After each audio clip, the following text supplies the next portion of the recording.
எஜமானன் நீங்க தானே, என் எஜமானன் நீங்க தானே, எஜமானன் நீங்க தானே, என் எஜமானன் நீங்க தானே. உன் கரத்தையே நோக்கிடுவே, என்னை என்றும் நீர் நடத்திடுவே. ஆண்டவராகிய இயேசு கிறிஸ்துவின் நாமத்தினாலே உங்கள் அனைவருக்கும் 2230வது காலை மன்னா செய்தி மூலமாக உங்களை சந்திப்பதில் மிக்க மகிழ்ச்சி அடைகிறேன். தேவனாகிய கர்த்தர் இந்த இரவு முழுதும் பாதுகாத்து அற்புதமாய் ஒரு புதிய நாளை தந்திருக்கிறார். அவருக்கு மகிமை உண்டாகட்டும்.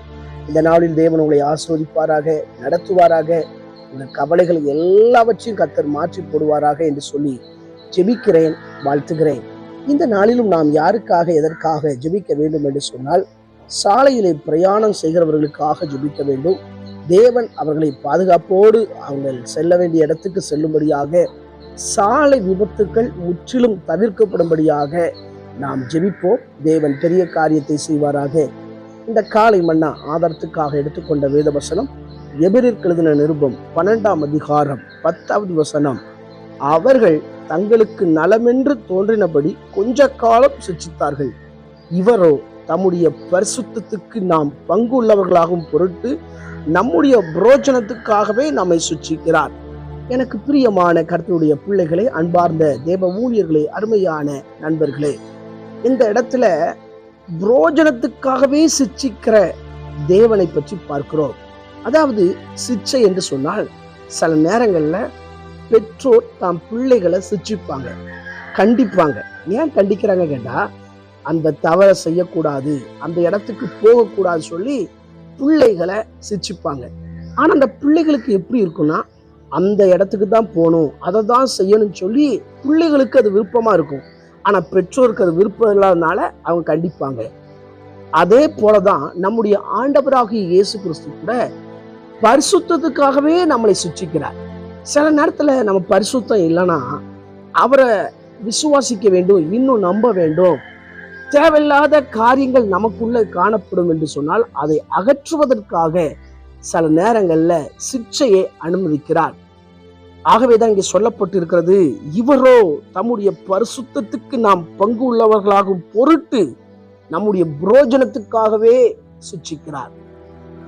நம்ம பரிசுத்தத்துல பங்குள்ளவர்களாகணும். வேதம் சொல்லுகிறது, நான் பரிசுத்தர் ஆகையால் நீங்களும் பரிசுத்தமாயிருங்கள், எனக்கேற்ற பரிசுத்தமாயிருங்கள். ஆகவேதான் கர்த்தர் நம்மளை ரட்சித்தார், வேறு பிரித்தார், அவருக்குள்ள நிலைநிற்க வைத்திருக்கிறார். சாதாரண ஒரு தகப்பன் தாயே பிள்ளையை சிட்சிப்பாங்கன்னா, பரலோகத்துல பரிசுத்தத்துல நம்ம இன்னும் வளருவதற்காக ஆண்டவராக இயேசு கிறிஸ்து நம்மளை சிட்சிக்கிறார். ஆகவே தான் கர்த்தர் நமக்கு வசனத்தை கொடுத்திருக்கிறார். இந்த வசனம் வாசிக்கும் போது இந்த வசனம் உணர்த்தும், இதுக்கு கீழ்ப்படிந்து நடந்தால் ஆசீர்வாதம் உண்டாகும்.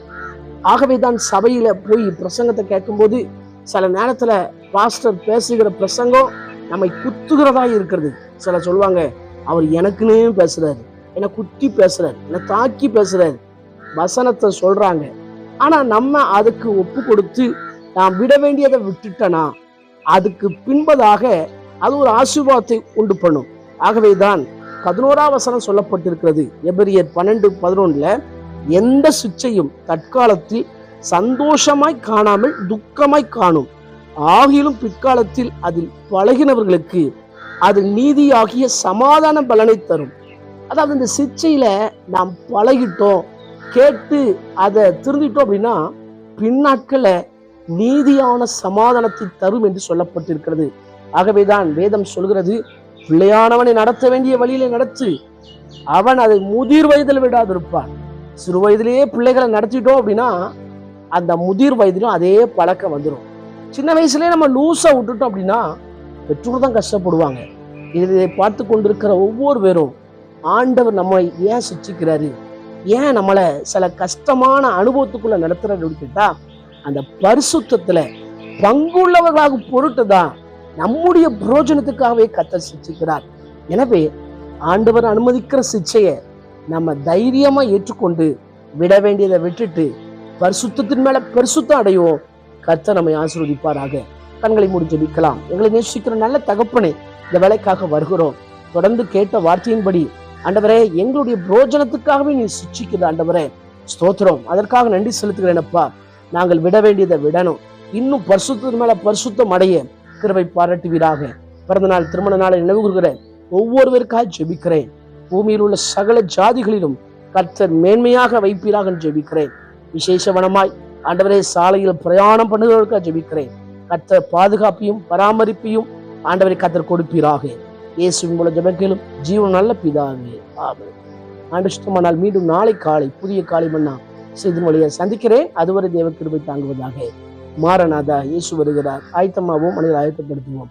ஆமென். அல்லேலூயா. Praise the Lord. உங்களின் சேவை